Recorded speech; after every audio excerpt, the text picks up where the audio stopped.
وقت کے گزارنے کے بہانے سے قوالی سننا شروع کر دیتا ہے۔ جس قوالی میں موسیقی ہوتی ہے اس قوالی کو سننا حرام ہے، کیونکہ پیغمبر صلی اللہ علیہ وسلم نے ارشاد فرمایا میں دنیا کے اندر موسیقی کے آلات کو توڑنے کے لیے بھیجا گیا ہوں۔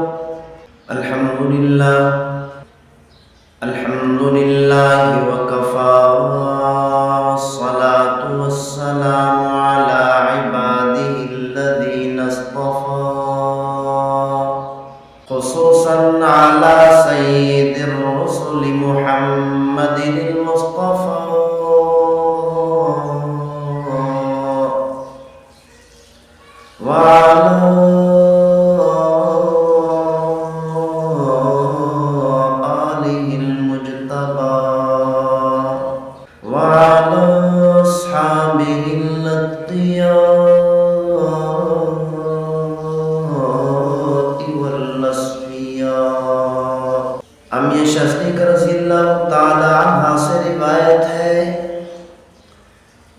کہ جب رمضان مبارک کا مہینہ آتا تھا تو پیغمبر صلی اللہ علیہ وسلم آسمان کی بارش کی طرح، تیز آندھی کی طرح اپنے دونوں ہاتھوں سے صدقہ کیا کرتے تھے۔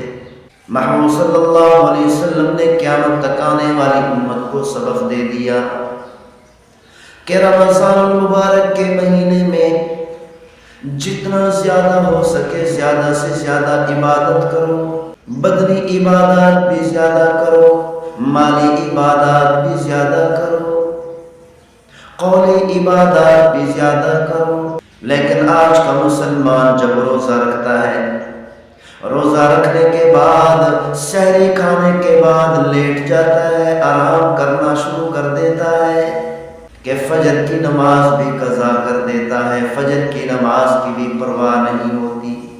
اسی لیے ہر مسلمان کو چاہیے کہ سحری کھانے کے بعد فوراً مسجد کی طرف دوڑ لگا دے، فوراً مسجد میں پہنچ جائے تاکہ سستی کی وجہ سے فجر کی نماز قضا نہ ہو۔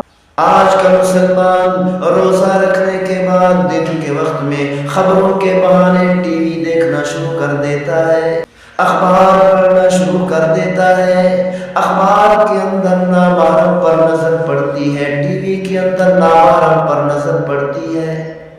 اخبار میں اور ٹی وی میں نامحرم پر نظر ہونے سے اپنے آپ کو بچانا بہت مشکل ہے۔ روزے کی حالت میں روزہ بھی رکھا ہوا ہے اور نامحرم کو بھی دیکھ رہا ہے۔ روزہ رکھنے کے بعد دن کے وقت میں وقت نہیں گزر رہا، وقت کے گزارنے کے بہانے سے ناول پڑھنا شروع کر دیتا ہے، ڈائجسٹ پڑھنا شروع کر دیتا ہے۔ اس مسلمان کو چاہیے روزہ رکھنے کے بعد دن کے وقت میں اللہ کے ذکر میں مصروف ہو جاتا، قرآن مجید فرقان حمید کی تلاوت میں مصروف ہو جاتا، اللہ کی حمد و ثنا میں مصروف ہو جاتا، اللہ تعالیٰ کی تعریف میں مصروف ہو جاتا، نوافل میں مصروف ہو جاتا۔ اپنا دن کیسے گزارتا؟ نوافل پڑھ کر گزارتا، قرآن مجید فرقان حمید کی تلاوت کر کے گزارتا، حمد و ثنا بیان کر کے گزارتا، تسبیحات پڑھ کر گزارتا۔ وقت کے گزارنے کے بہانے سے قوالی سننا شروع کر دیتا ہے۔ جس قوالی میں موسیقی ہوتی ہے اس قوالی کو سننا حرام ہے، کیونکہ پیغمبر صلی اللہ علیہ وسلم نے ارشاد فرمایا میں دنیا کے اندر موسیقی کے آلات کو توڑنے کے لیے بھیجا گیا ہوں۔ اسی لیے ہر مسلمان کو چاہیے کہ اپنے آپ کو موسیقی سے دور رکھے۔